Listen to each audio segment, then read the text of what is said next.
প্রবাসী কর্মমুখী technical training সেন্টারে আপনি এসেছেন, এসে এখানে কোর্স করছেন, শিখছেন। তার আগে একটু জানতে চাই, আপনি কোথায় থেকে এসেছেন?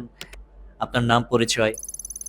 জি, আমি যশোর জেলা থেকে আসছি। আমার নাম মোহাম্মদ মারুফ হোসেন। প্র্যাকটিক্যাল ক্লাসগুলো হচ্ছে বা এখানে হাতে কলমে যে শিক্ষা আপনারা নিচ্ছেন, এসি এবং ফ্রিজ সার্ভিসিং শিখছেন, কিভাবে তারা শেখাচ্ছে? যে তারা খুব সুন্দরভাবে প্রথমে তো আমাদের ক্লাস নিয়ে জিনিসটাকে বোঝায় যে এটা কিভাবে কাজ করে বা কিভাবে জিনিসটা ফিটিং বা কোন জায়গায় থাকে এটা আমাদের প্রথমত দেখায়। দ্বিতীয়ত আমরা ওইটা সবাই মিলে বা স্যারের সাথে থেকে আমাদের প্র্যাকটিক্যালি সুন্দরভাবে জিনিসটা করি আমরা নিজ থেকে। প্র্যাকটিক্যালি নিজ থেকে করেন এবং এই যে ট্রেনিং সেন্টার, এই ট্রেনিং সেন্টারটাতে আপনার ভালো লাগার কোন দিকটা আছে? কেন এটাকে ভালো লাগছে? এইখানে আমার সবচেয়ে ভালো লাগে যে আমি যে জিনিসটা বুঝি না সেটা স্যারেরা অনেক সুন্দরভাবে বুঝায় দেয়, কিংবা আমি যেটা মনে করেন যে প্র্যাকটিক্যালে ভুল হয় ওইগুলা খুব সহজেই ধরিয়ে দেয়। ফ্রিতে নয়, ফিতে পড়ছেন।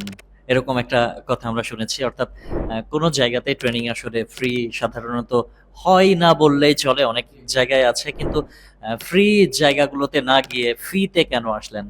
যে অবশ্যই ফ্রিতে আমাদের জিনিসটা সেইভাবে শিখাবে না, কিন্তু যারা মনে করেন যে একটু ফি নিয়ে শিখায় তারা অনেকটা আগ্রহী সহকারে আমাদেরকে শিখায় এবং আমরা খুব দ্রুত শিখতে পারি জিনিসটা আর কি। নতুন যারা আসতে চায় তাদেরকে কি বলবেন? যে নতুন যারা আসতে চায় তাদেরকে বলবো যে যদি তাদের মধ্যে শেখার আগ্রহতা থাকে তাহলে এখানে বেস্ট হবে আর কি। দক্ষ হয়ে বিদেশ যাব।